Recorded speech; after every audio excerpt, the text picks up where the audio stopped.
I really don't feel sentimental about my works. And I think it's because of my refugee background, because you get used to live with one suitcase of 21 kilo that all your life have to fit in. So you say goodbye to so many important things. It just stay in your memory. And I don't feel sentimental at all about destroying my works.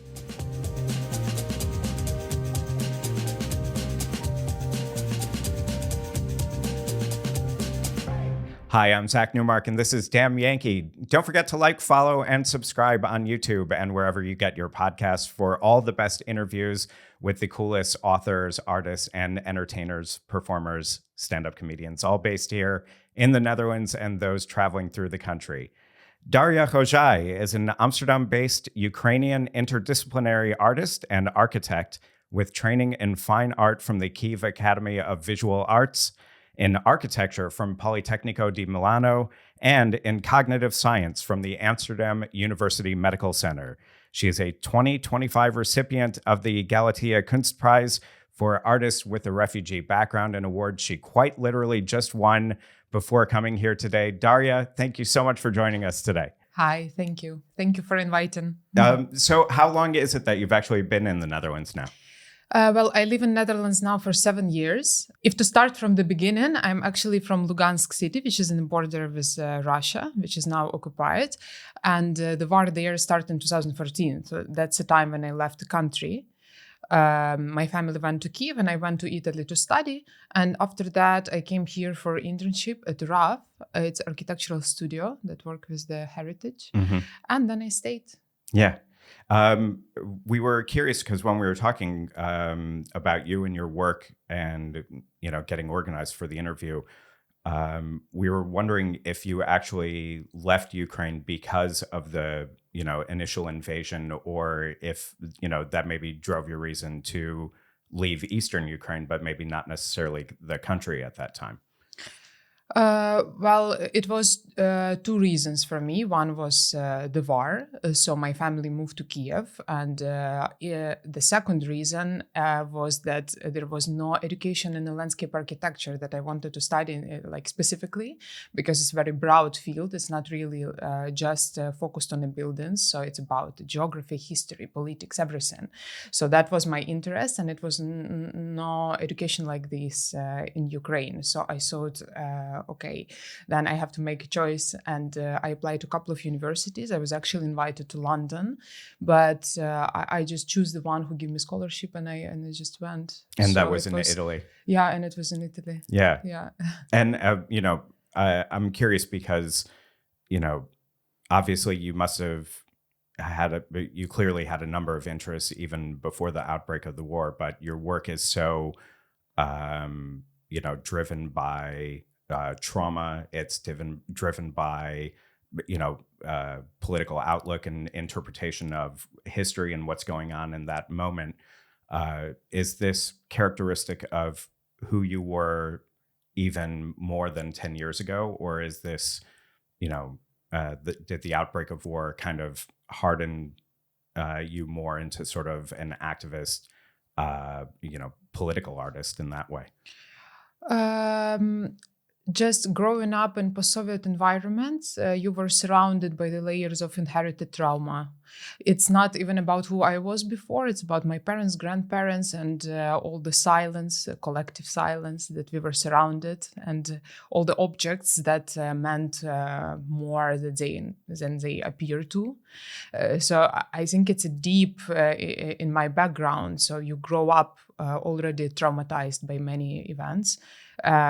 But when the war started, and also there are other traumatic events followed it in my life, for me, art was the way to cope with it, to collect and to process this traumatic experience. So for me, it was like a meditation and the way I heal myself. So it become maybe more focused and on the topic of trauma. And the idea of what you were talking about trauma being passed down through the generations, you know, is an idea that isn't exactly new, but it is an idea that's become more talked about and Yeah. has gotten more attention in the last 10 years, especially. In America, it comes up in the Black Lives Matter Yeah. movement. In the Netherlands, it comes up in discussions about the country's history with slavery and the transatlantic and Pacific slave trade and the colonial era. And so, for you, I'm wondering, how is that a subject that you became interested in, and was that part of the focus of your studies? Well, in a way, it was a part of my studies in Politecnico di Milano. So because I was studying regenerative architecture, like sustainable architecture, and in the last 10 years, like you say, the function of architecture changed. If before it was to satisfy the needs of the people, like, in a pyramid of Maslow, the first was the very physical needs, just a shelter, just a roof. Now it changed for more emotional needs and the needs to heal. So the people start to be more focused about emotional and emotional load that the walls bury, rather than just functional. Mm-hmm. I guess because of that. Because also you grew up after the fall of the Soviet Union, but you talk a lot about sort of influence it had on me. Yeah, of course. Yeah. For example, my father, he was a sailor, and he was traveling the world. It's a rare possibility. Normally for this, you could be sent in exile or killed. But during Soviet Union, he was traveling and he was bringing the art books home. And it was forbidden to have them. So my parents, with a couple of their friends, even after Soviet Union collapsed, they were hiding in a basement just to read and to discuss art. It was something that they were still afraid of, even though it was not nothing could happen anymore. Yeah, and is that is that kind of the basis for your interest in art in the first place? Maybe. Yeah, maybe that was something that inspired me. It was something forbidden. We had a lot of symbolism in the art because it was very censored. So I grew up surrounded by art that meant more. So I was curious to dig deeper and to understand what's behind from the childhood. What was your father's interest in it? Because here was he going around as a sailor in the military, or as a sailor no. In a like yacht, a merchant just sailor? in a yacht. He was going around the world participating in the competitions. Okay. Just sailing the yacht. Yeah, it was a very romantic person. He was also a philosopher and reading a lot. So he bring me this love to trying to analyze, to digest, to understand deeper some questions that seem on the surface. And your mother, is she kind of the same way? My mom is a little bit opposite. She's aviation engineer, and she's very like a precise, very pragmatic person, very organized. I also got that from her, so I could turn this romantic way of thinking into the job. With persistence and hard work, and that I got from her. Okay, and being precise also, because if she's an engineer and you're into architecture, obviously the precision of architecture can be very different from sort of abstract concepts of art. Obviously. Yeah, that's what bring it all together for me, because what I'm doing is architectural scale models. So it's very difficult when you think about it. It's very precise media, but I'm trying to deliver something very abstract, like feelings. Mm-hmm. So you have to really know how it might look like or which scale it should be. So this knowledge you can get only from architecture and from engineering. Right. And so this, I would say the installation that you sort of got a lot of attention about is a 1-to-1 scale model. And so can you talk about that a little bit? Because, it's it's very difficult for someone who has seen it to actually describe it, because it's also a very emotional piece as well. You mean the installation Pravda Mm-hmm. from newspapers? Yes. It all started from the small scale model, like a dollhouse size model of 1 to 20. And I created it in the first 2 weeks when the war started. Information front was the most important front, and I had my own war, same like everybody did. And when I was making it, I realized that it has a healing power for me. because of touch of physical material, repetitive action through the focus, it helps you to stay grounded. So I realized that it has something more like an art therapy. So it helped personally to me to recreate in my apartment out of newspapers. Later I understood it was a subconscious attempt to protect myself from trauma of losing the house, because I didn't know if it's there or not. And I couldn't contact my family. It was no connection. And later, I decided to make a one-to-one scale model that people can relate to it, because I already proved to myself that making art has a healing power, but also perceiving art like visually empowering. It helped to confront the trauma and to process it. So I recreated it from newspapers, starting from 1991 when Ukraine regained independence and finishing in 2025 now. Because newspapers were hidden under the wallpapers of mine and millions of other homes. And it was meant to cover imperfections of the Soviet buildings walls that were built after the war in a very fast way, but also to cover imperfections of regime with newspaper Pravda, that means truth, that is actually a lie. So it was printed and distributed through all the post-Soviet countries with a different information, but looking the same. Mm-hmm. So it was one of the strongest propaganda instruments at the time. And when walls are ruined, the truth have finally revealed. So the walls are not there, but I rebuilt this in-between layer out of the newspapers that I remember from my childhood in my own apartment. And I got a lot of emotional response. I figure out that people don't really want to share personal feelings or traumas until they actually make something or visit something. Then suddenly they want to present it, they want to talk about it, the same like me. It was something very personal. But then when I make something, of course, I want to talk about it. And then I share it, and it was like energy exchange. Is that the type of person that you are? Are you someone who generally is open, or did the experience of making this piece lead to you becoming a more open person? Making art, it's my language, is my tool. So it really helped me to open up and to speak with the people. Yeah, I would like to make example. I have another smaller work, which is just a model now, but I'm planning to realize it one-to-one.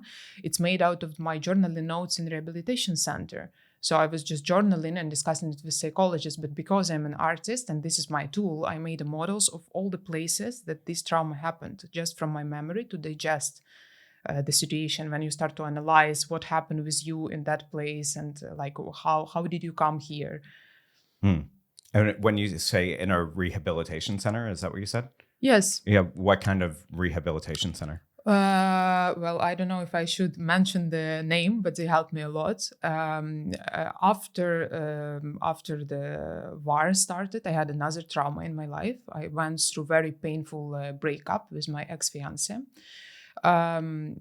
So it was a kind of psychological home violence that I had to go to rehabilitation center for a couple of weeks to recover. And it's still ongoing therapy. I'm still making notes, and I'm planning to turn them into the last room that I will build out of this notes. So I want to share and to transform the personal thoughts and the feelings into the more public space that people can relate to it and share their stories also. I'm completely blown away by that, actually, because it's such a deeply personal thing,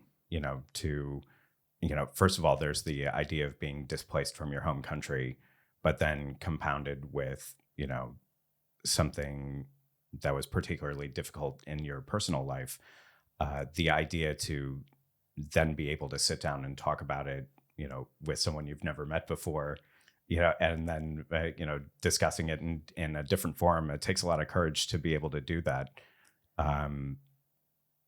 Is that something that, have you always thought of yourself do you think of yourself as a courageous person? I think I have to be. I wouldn't like to, but I have to be.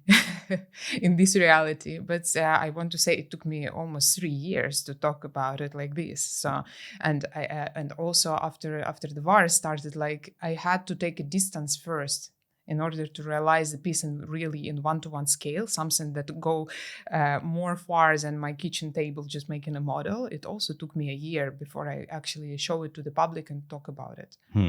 What was that moment where, you know, either with this piece or with Pravda, that you felt like you were, you know, at a point where you could actually discuss it? For example, building up the models. Okay, I will tell a little more about work to make it clear. So I recreated 7 bedrooms of 7 apartments that we changed during 7 years of relationship. So it's kind of very personal spaces out of these notes, trying to analyze the relationship. So I promised to myself when I will finish last one, I will be healed. And it happened kind of this way. After that, I could at least think about it. I put it in my shelf and I was confronted to it every day. So you start to accept the situation. And slowly, I start to talk about it. It wasn't a moment. I started with a psychologist first, but then yes, also with the people. But I mean, when it's something that's in your home and on a shelf or, you know, on a mantle or something, you know, it must become a topic of conversation when people come over and visit. Yeah, for a very long time, nobody actually visit me. So yeah, it's a time. I mean, these kind of life situations, it's when you feel the most lonely in your life. So this is a way to share it also. And you want to share it in a certain moment. Has it been something that you feel like would be something that's also healing for other people going through traumas, or is this really kind of an individual process for you? It's both really, because the same like making art, the same perceiving it really can help to go through loss. When something horrible happened in my life, I go into museums, not just because I like it, but because just walking like a physical experience and changing, creating new memories on the top of the old ones, it really helps. And museums and installation art also offer this possibility to transport yourself in completely different situation that might be never happening in real life. So it's not just going to the park, it's going to completely different set of events. Is this something that you feel like you could have accomplished also in Ukraine? So theoretically, if you had stayed in Ukraine and let's say you had studied there, would the approach to architecture and mixed media and art, would that have been, you know, a way for you to express yourself, or would it have been a completely different thing? I don't really know. I did a couple of exhibitions in Ukraine also, and I know that now I don't feel very welcome there. But I think I would come to this moment in my career in a certain way anywhere. Because it's not only about professional, it's also about personal experience and background. So it somehow come all together with where I was starting. I was dreaming to be artist from 6 years old. I mean, I had some ideas already there, what I want to do.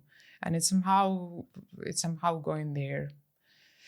But of course, my dream is to come back home and present it there. And my dream for the room, for example, was that, it was growing from exhibition to exhibition. And now it's really strong and confident. And it's now in Phoenix Museum that you can visit. But of course, I'm dreaming for it to come back home. And with the covers of the Victory, standing strong, powerful, not in the darkness anymore. Do you still feel like Ukraine is home? That's an interesting question. Yes, but beside that, I feel like Italy is home. I feel like Netherlands is home. You are losing this sense of home as a physical space. But that's this distance. I think it's what gives me opportunity to rethink about it. It's like from a bit less emotional and less emotional way, and to make something in response. I would say the home is when the people are. And the people who are dear to me now around the world, all disconnected, displaced by force. So it's it's a bit difficult. You kind of feel home everywhere, but not anywhere. Mm. When the war eventually does come to an end, and if there is a call from those in Ukraine for the diaspora to come home, is that something that you would look towards, or do you think that you would? Well, it's difficult to talk about it like this because today is 4th of July, and it was a horrible night in Kiev. So I of course, I really feel for it, and I didn't sleep all night myself. So of course I feel like to come back, but I want to say, I want to be a bit realistic. Ukraine has much more problems than just the war. We still have a lot of corruption. I really don't think this will change anytime soon, even after the war finish. So I don't see too many possibilities for myself because I'm trained as a landscape architect. I have a big projects that I would love to present there because I know Ukraine more than for example Norman Foster company who gonna construct something there after the war finish. I would like to contribute, but I don't really see possibilities. At least not during my life. So yeah, I would like to come back. Of course, I would love to do something there, but professionally, yes. To live there, I don't think I can feed there anymore or something. I don't feel welcome there. Also in the professional field, the same like here, the same like anywhere. I feel like in between. Mm. Can you expand on that a little bit more about how you don't feel welcome when you go back to Ukraine? Because how often do you actually even go back there? Once a year. Now once a year. Before it was once a half a year. And I'm planning the trip soon also. Well, first of all, I don't have too many people who stayed there. So now they are spread all over the world. Of course, I have my mother and my younger brother there. So of course, I'm welcome there. But the art field there works a little bit differently. They have their own group of artists that they are really taken care of, and the young artists don't have really that many opportunities. I also heard it from the artists in Netherlands that it's difficult to succeed in the country you're coming from because people are even more critical to what you do. I also got comments that, how can you talk about this problem? You left, but I didn't leave because I wanted to. So it's a bit strange. I also got the comments because sometimes I can speak Russian. So I got the comments on that as well. But if you comment on my language, how you're different from the Russian person that forbid to speak different languages in the country. We are multinational and we should, respect it also. So it's a bit controversial, especially now. People united at first and was very supportive. And now it's kind of opposite. It feels like everybody is a bit against each other and even more critical, even more angry. Yeah, it's a difficult conversation. That division that you see and those sort of divides that you were just reflecting on, is that something that you've also noticed elsewhere as well? Yes, exactly. So I heard, because I don't have this experience, but I heard from the Dutch artists in Netherlands that it's also very difficult to succeed. Just because people are more critical, they are more interested to see the stories from outside. And I want to say that I actually don't mind because everybody in Ukraine know what's going on in Ukraine, okay? My role is to show it here for the people who are or don't know enough or don't pay attention enough to talk about it, to bring it to the table again. For example, I was in Dordrecht Museum recently, and it was a group of tourists from the USA. And I was really very happy and surprised to see. For them, it was just like a touristic location. They just visit a museum. But then it really touched them because they never thought about migration in this way, from the point of view of the refugee who flee. So it's also opened up something for the people who maybe were not even thinking about it before. Is that also one of the reasons why you present your work online in the way that you do? Because the work, Pravda, is available as more sort of like an interactive tour online. Yeah. Well, this is not really my tool. Mm-hmm. As an architect, for me, the most important is the spatial experience. So I'm creating total experiences that you can feel it with the sound, with the light, like with atmosphere. This is not really a thing that I will develop further and extend, but it was initiative of Archinet magazine in collaboration with one photographer, a Dutch photographer, and they proposed it themselves. So in general, they had to write an article about opening of exhibition, but the journalist Marina, I'm very thankful to her, she felt very responsible because it was about medias and newspapers, and she said, yeah, it's on the cover for one day, but then everybody forget about it. So she wanted to, rather than to just write an article, she wanted to create something to encapsulate the moment that can stay in internet forever. And also because I couldn't save the Pravda work, it was created on site in a basement, so I had to cut it into pieces. I mean, I had to get rid of it, so it wouldn't exist anymore. So she wanted people to see it. After the exhibition finished. So it's, this whole work, it's gone.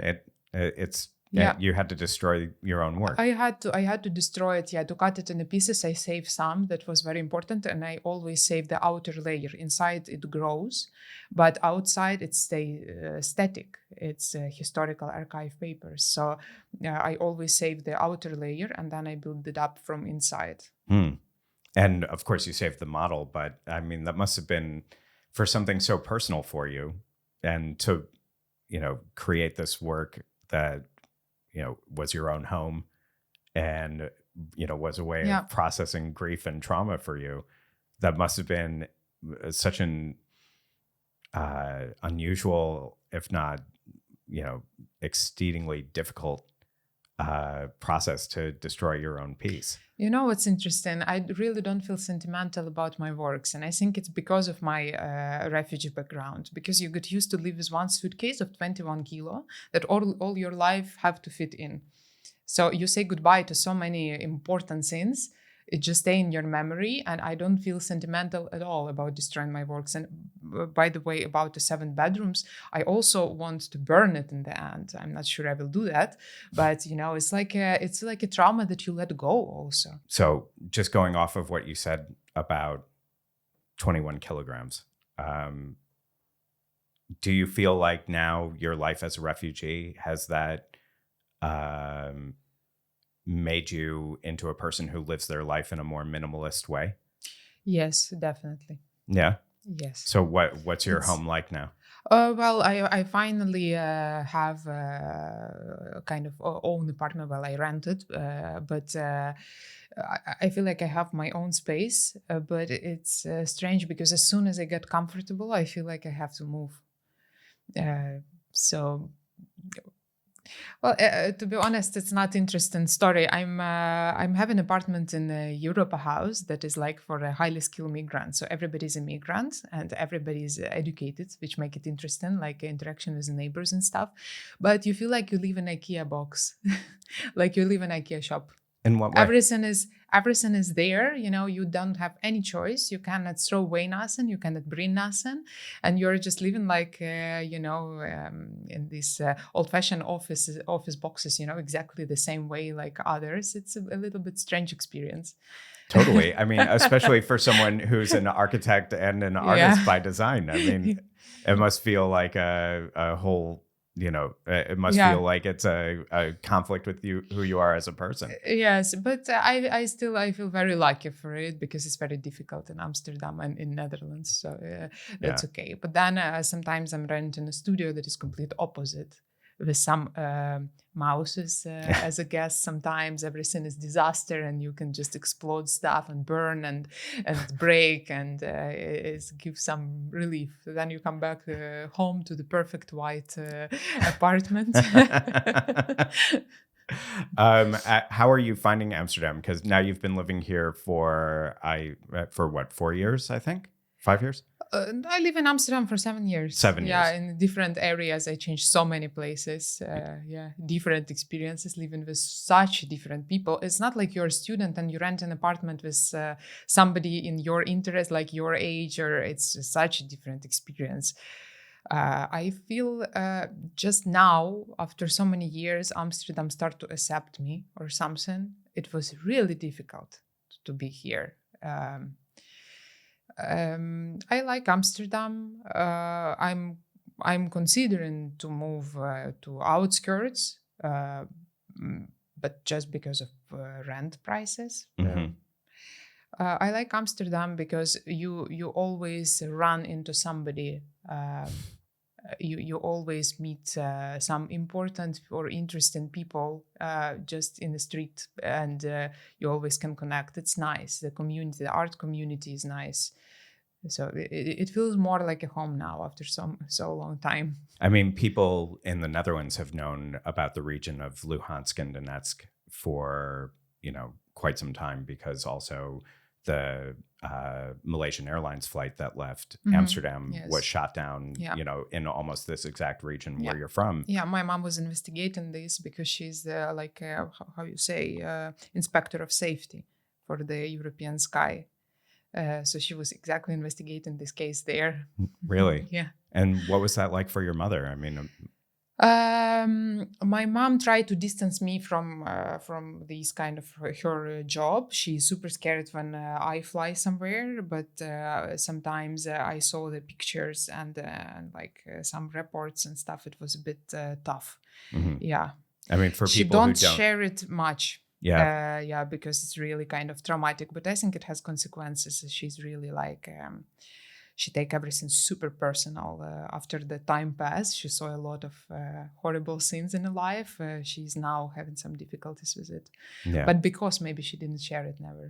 I mean, for people who don't know, the flight MH17 was a Boeing 777, and there were 300 people on the flight when it was shot down. And then the investigation that came up afterwards, this was really right at the beginning, or very close to the beginning of the Russian invasion. The investigation that happened afterwards put the blame on the Russian-backed military that's in the region and a Russian missile installation that came, that the investigation showed it came from across the Russian border into Ukraine, fired one missile. Maybe they thought it was a military plane, maybe a civilian plane shouldn't have been flying in the area anyway at that time. And then, the missile installation went back into Russia. But those, initial weeks and months after it happened, it was almost impossible for anybody to even get in the ground in that area to even investigate the crash. Yeah, exactly. Because also the black box was stolen immediately. So nobody could do nothing for a very long time. Yeah. And, when the Dutch investigators did actually finally get out there and collected as much of the wreckage as could be collected over there, I was actually at the presentation at the airbase just outside of Eindhoven, where they had recreated all of the flight from all the pieces that they had. And so walking around inside that cockpit, because they let journalists go inside the fuselage and inside the cockpit, and then you see where all of the, how wide and extensive the shrapnel was that split apart the plane. I mean, it was a difficult experience walking around that and being inside of that. And I imagine for your mother actually being kind of like a first responder, it was even harder. I can imagine. Yeah. Is she the type of person who is able to talk about these Not types really. of things? That's what I'm saying. She keep it for herself, but because she was growing up 2 kids and she try not to put all the pressure, but she keep it to herself. But then it has consequences.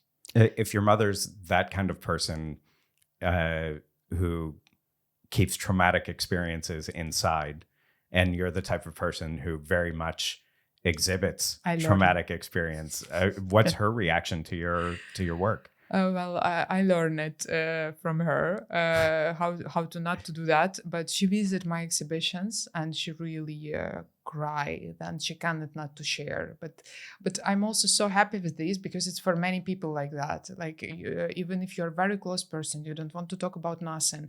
When you have this, like you say, visiting the airplane from the pieces, even if you don't care about this, you will feel it. You will have goosebumps anyway. Hmm. So it opened up a lot, and also from my mom. Did you and her, not to get into, your mom's, experiences personally, but, since your own work has come out, has she been more open in the way that she communicates with you? Well, with me, yes, Yeah, yes, with me. but not your brother. But yes, not my brother. Yeah, I'm an adult one in a family, so probably it's just we have some kind of very close relationship. I don't know. They're really, really close with her. That's why she started to open up more to me. But it was also surprising. I thought we were always close, but she started to give me some information, some kind of opening up, some stuff that I would never think, some secrets, and which I didn't know she had, or something, some feelings. But I'm happy that it's happening. Also, at least with me, she can share it because she feel like I feel the same. Yeah. Maybe because she finds herself in my work as well. Have you had that experience with other people who have seen your work? Yes, a lot. Actually, the work is now in Phoenix Museum, and the mediators on the floors, they have a special tissues for the people because they cry specifically near my work. Mm. So it's because everybody know it already, and especially when Ukrainian person go inside, like we know all these facts, we saw all these newspapers, but all at once, it really give you this strength, like it bring you back in the memory when it was all starting, and it's just a lot of like very heavy information at once. So I get this response and people sharing it, and crying a lot. And also with you directly? I mean, speaking with you directly about your work? Yes, also, yes. Is there something that stands out for you, that some experience that you remember of somebody coming up to you? It was in my personal exhibition in Amsterdam, so it was some time ago. But what struck me the most, it was one girl. It was a Dutch girl who I thought, shouldn't relate to it that much. But it touched her so much that she spent inside the room 4 hours just sitting there, just watching around and rethinking and coping with it. And she didn't say nothing, but she was watching my eyes and just leaving. And I felt like, she understood me more than many people who passed through this experience. Did you speak with her? I tried to say hi, but she was just looking at me and leaving, like giving this look that I understand you, and that's it. I don't think she was ready to talk, but I had a lot of people who come and speak about it. Well, I also have a lot of people who come and laugh and don't perceive it anyhow close.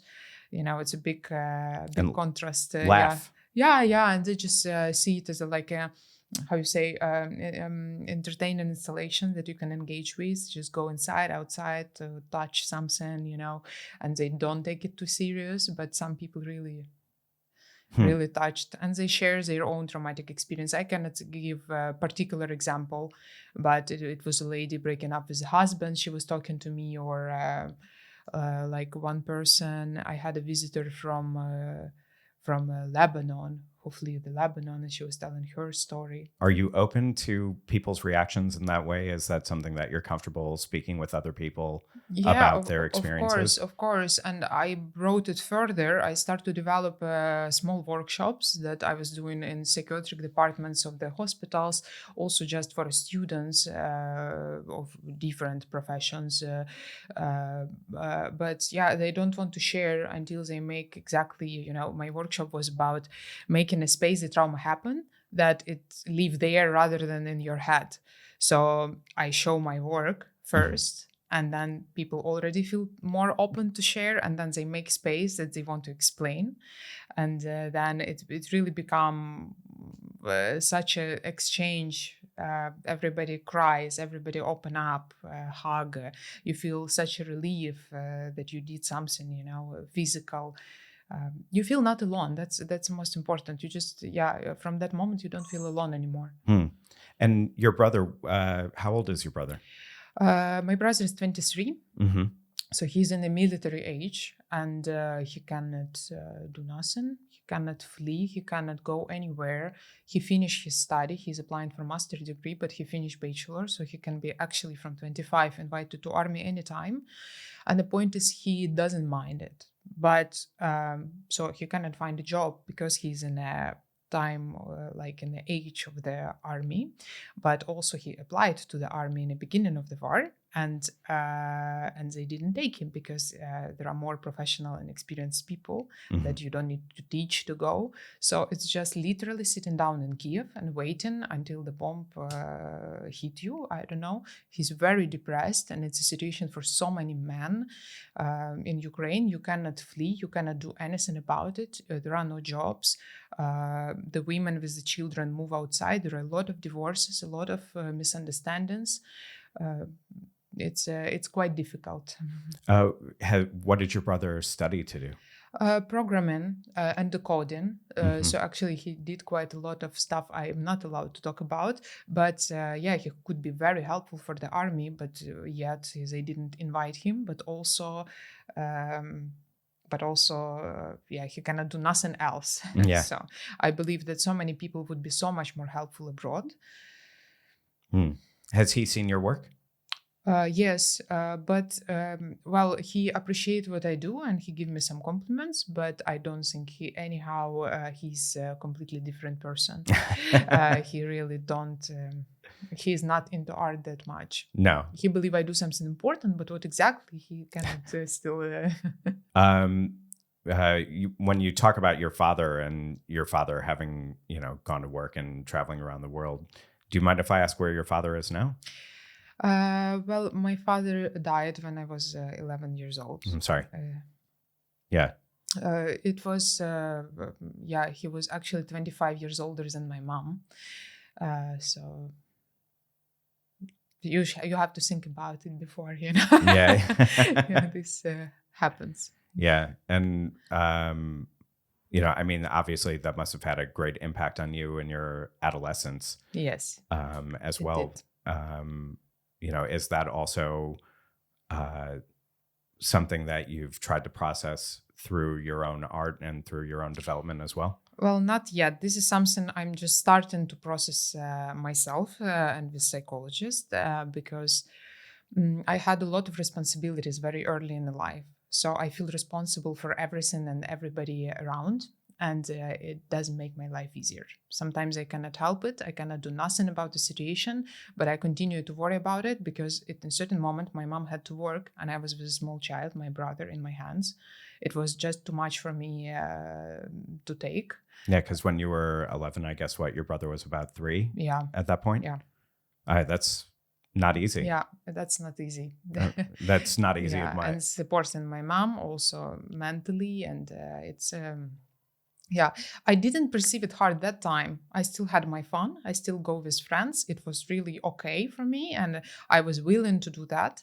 But now I realize the consequences of it. So I'm really over responsible and I have to have plan B, plan C, plan D, and otherwise I go crazy and my life is really unstable. So I have to adapt somehow in a certain moment. I don't know how to do it through art yet, but I think I would love to, and in a certain moment it will come out anyway.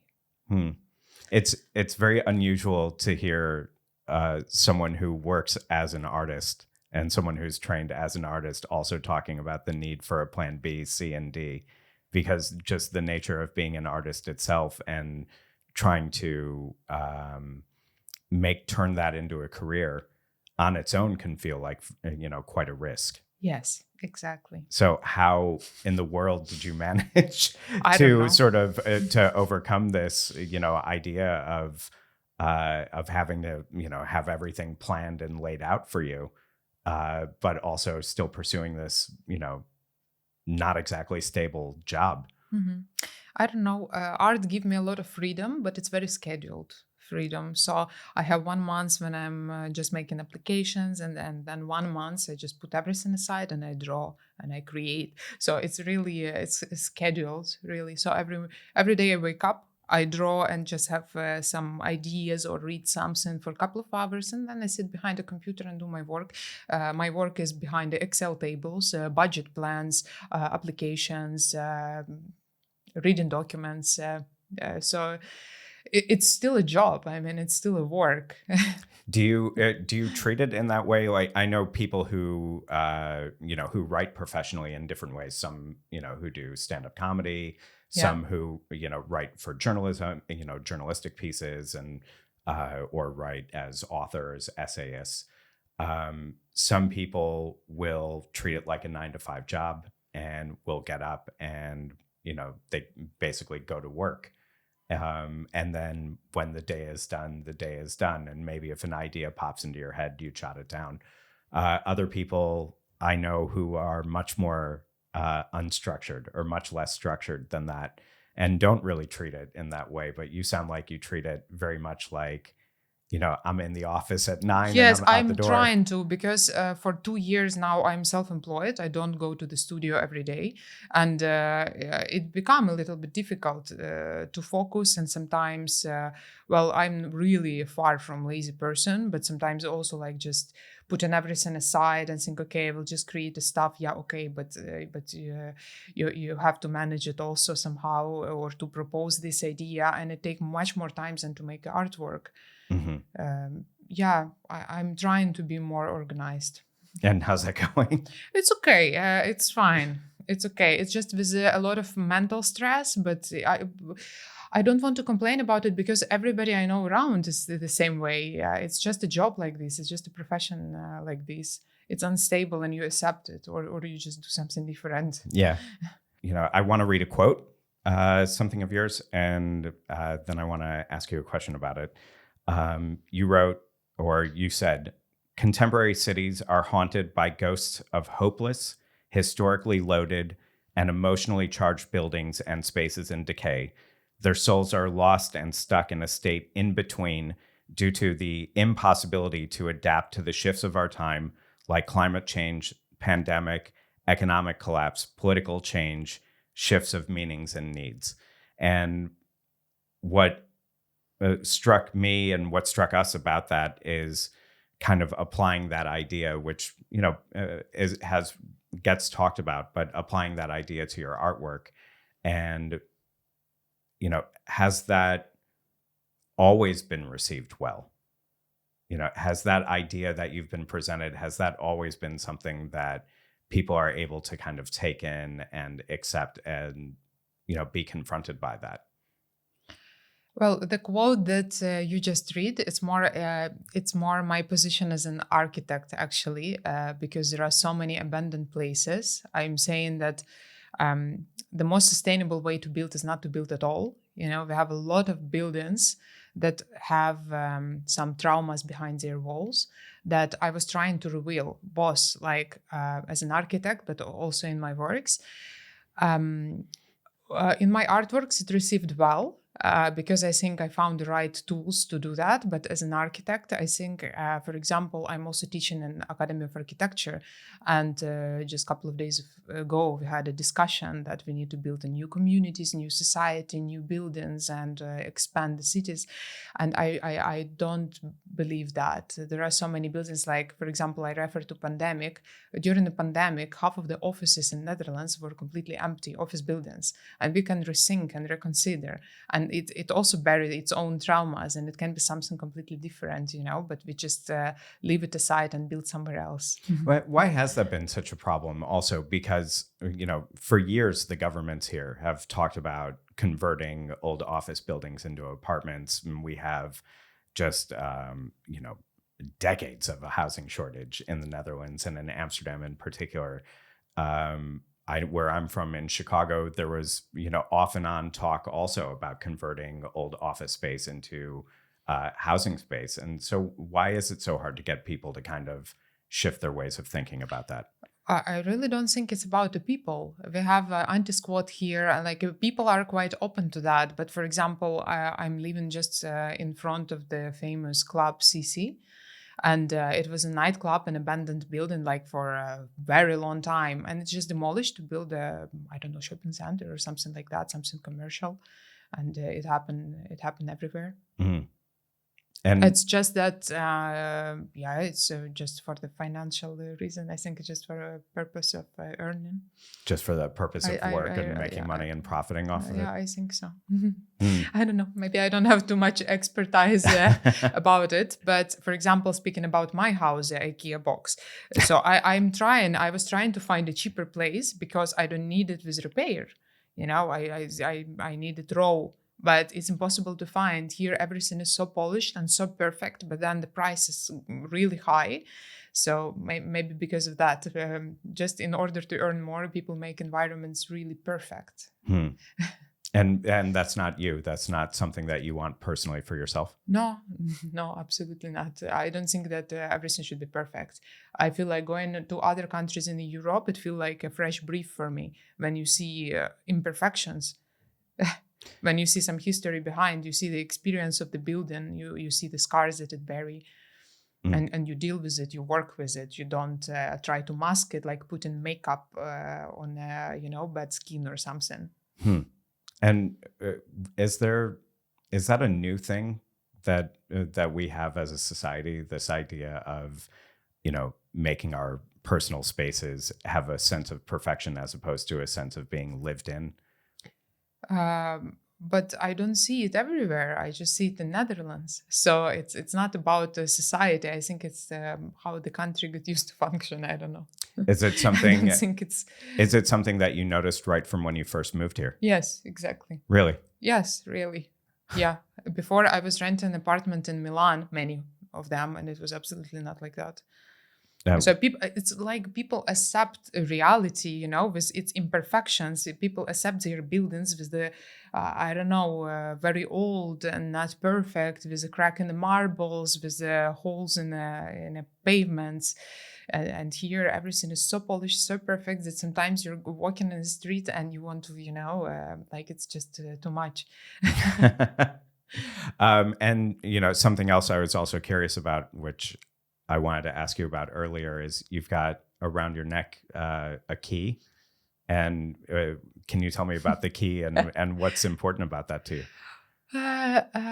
Actually, well, it's just a jewelry, but I have a collection of different keys from different doors, from different apartments, also from the wardrobe in Dordrecht.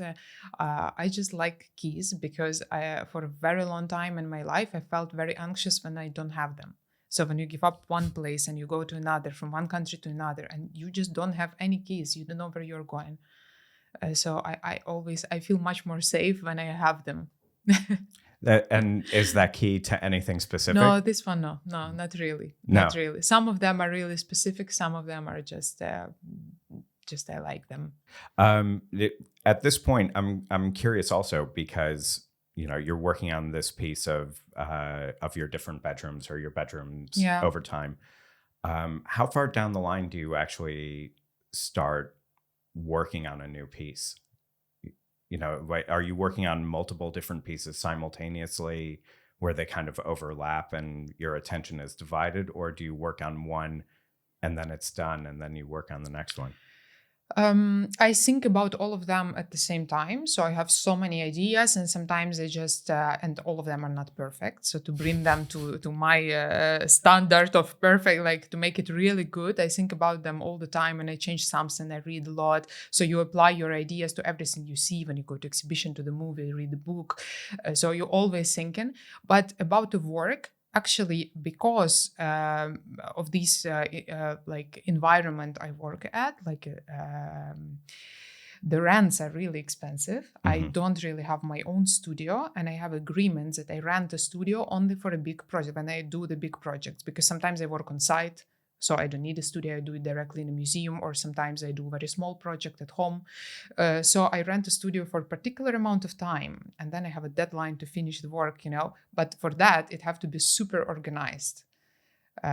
So normally it's a lot of preparation, then I do work quite fast, even though it's like obsessive. My work is really like a lot of layers and a lot of repetitions. But then I really focus on making only. Mm-hmm. And so I have to divide it. You have to.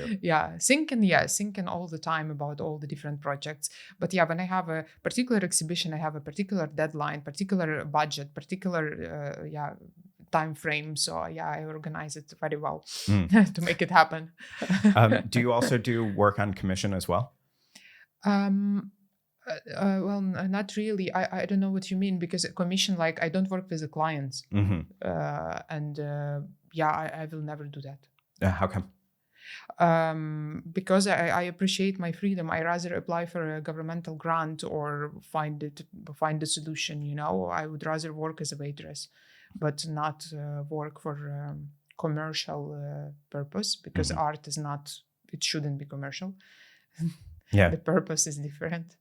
We've spent a lot of time talking about some, obviously very heavy and difficult subjects, but I'm also curious that, what you do for, more entertainment, or how do you find escape yourself? That's a very difficult, heavy question also, because I didn't learn to do that yet. So when I start to have a free time, I don't really know how to entertain myself. Because my hobby is my job also. I start to make models. I still start to draw. Well, I can go for a walk or read a book, but I will still apply it to what I'm doing. So when you sit down and read a book, what are you reading? It's anyway the job related things. Always. So or it's some psychology or philosophical books, or anyway it's job related. Has that also, that sort of, because it sounds obsessive almost in a way, which a lot of people who do their own thing get obsessed with their work, myself included. Has that for you had an impact on your personal relationships? It did have before. Now I'm really trying to put it aside in the evening. Okay, the working day finished, but that's why I'm trying to be more organized. But it doesn't mean I stop to think about it. So it's really, sometimes you talk to me and you feel I'm not there. I really know this, but I'm trying my best. It's going okay. Short steps, little steps. Are you in a relationship now? Yes. Yes. So how did that come about? I'm not sure that's something unique. So it was this personal exhibition. I was going through my own personal breakup and all these dramas and everything, and I had exhibition. Thanks God, it helped me a lot just to distract and to work on something. And then one person scheduled interview for me, and it was she was making a video. It's Gerteke van Lierop. It's a Dutch actress and speaker, and she worked together with Eric Rietveld from RAF. He's a philosopher, and they prepare an interview on a topic art and grief. And I was very sensitive during the interview, and then she come to me and say, okay, because she also passed through the kind of different experience, but she gave me advice, and she told me, just open a Tinder. And she was like, it's not for meeting somebody, if you're not ready, but it's just to go outside and to talk to people, to meet somebody different or something. And the first person I met was my boyfriend. The very first one. Well, not the first one, but the first one who I could connect. After a couple of weeks or something, I met my boyfriend and we stayed together. So he had to bury a lot of my traumas and be very patient. But yes. How is that? Because how long has that been now? 2 years. 2 years. So, having already, put yourself out there with your work and, making it very clear that you have, that you're a complex person and you have a lot going on with yourself and your thoughts. He knew what he took. It's not my problem. He knew what he's dealing with. Sometimes I'm still surprising him, but he's Spanish and he's very light person in a way. Like, yeah, we can discuss difficult questions, we can discuss problems, but then everything goes aside, and now we're living our life, and that helped me a lot. So he approached life differently with such a positivity. That inspire me also and make me also a little bit distance from my problems sometimes, and just to live the life and let it go. Up until that point, would you have thought of yourself as somebody who dwells more on their problems, or who, focuses more on the problems than on maybe the, other positive aspects of their life? Yeah, I always really put myself together and focus on solution. And sometimes I cannot find it, so it become really crazy. But after these pass, then I have a huge stress. So when I finally relax, a lot of also physical health like problems start to come out, and I just put myself in such a stress to fix everything that is even like I cannot fix it by myself. Then I have some problems after. Yeah, and is that going better? No. Yes, I think so. With a lot of work, surrounded by people who love me, and with a good psychologist. Yes, it's going better. And then I think the last thing that I kind of want to know is, aside from the project about, your bedrooms that you're working on, what's kind of else is in mind for you? What else are you thinking about doing? There are a couple of projects I'm working on now. So the next, it will be a very small exhibition in Arkham, in the Architecture Museum in Amsterdam, this November. I don't know when exactly. I will be presenting just the scale models. This is also first time for me, so it's not really a very experiential thing, but it will be accompanied by sound. To make it more evocative. So this is something new for me that I'm also working on. And these models will be small representations of the bigger projects I want to make, but I don't have a budget for it or a location for it yet. One of the projects I want to make it in a really big scale, in one-to-one scale. I want to work outside of the gallery. So I will come back to landscape again. This is, of course, my dream, but bureaucratically it's very difficult. So I hope to also accomplish it in a certain moment. Yeah. Great. That's great. So how can people find you? I'm currently developing the new website, but I have one. I'm trying to be active on Instagram, and sometimes I have a studio open. So when I do have it, I'm very inviting all the people. They can visit me and talk, and I'm very open and sharing and very available. How can people find you on Instagram? What's the? It's Daria Khozhai, Daria.Khozhai. Okay. Please follow me. Cool. Daria, thank you so much for your time. I really appreciate it. Thank you so much. This was lovely. Thank you. Damn Yankee is produced in partnership with NL Times, the top choice for English language news from the Netherlands. Founded nearly 15 years ago, NL Times grew to become the #1 site for information about this country, featuring more news stories every day of the week than any other website. Keep tabs on the latest top stories and breaking news from across the entire country, not only in Amsterdam, Rotterdam, and The Hague. Find out more at nltimes.nl. Damn Yankee is an NL Times production. The show was created by me and Peach Rizzo. This episode was produced by Peach Rizzo and was edited by Marcus Engel.